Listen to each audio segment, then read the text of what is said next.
Kolbrin Bible Book 6, Book of Morals and Precepts, Chapter 55, Family Relationships. Father, much of this book is to develop your moral code. Avoid using it to judge others. MPR 5512. Why be indifferent to your father's welfare? Was he a weakling? Watch over him always. When strife knocks on his door, hasten to his side. Remember who trained your right arm. Would you now deny him its succor? If your father be beset with trouble, give your eye for him, and be honored among the noble ones. I'd prefer not to do this. However, this is a generation that I believe must hear this. Parents are children of God as well. As such, God must teach consequences to them as he does to you.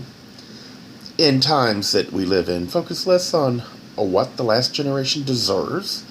Instead, focus on what the next generation coming must know.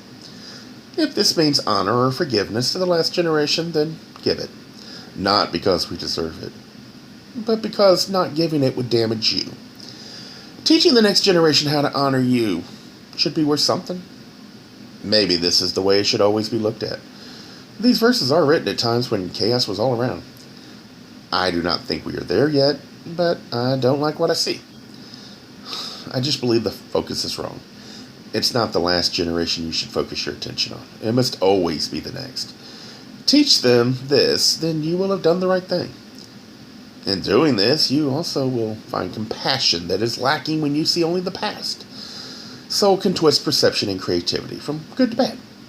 It can change it back again. Its language is the five senses. The words are knowledge. That's the mind's domain. Your path is yours. I pray you make better headway with the next generation to come than mine did with you. There will always be a few that beat the changes the tide for each generation. Hopefully that will be the few that's listening here.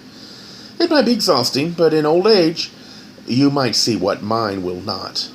A better world left than the one you started with.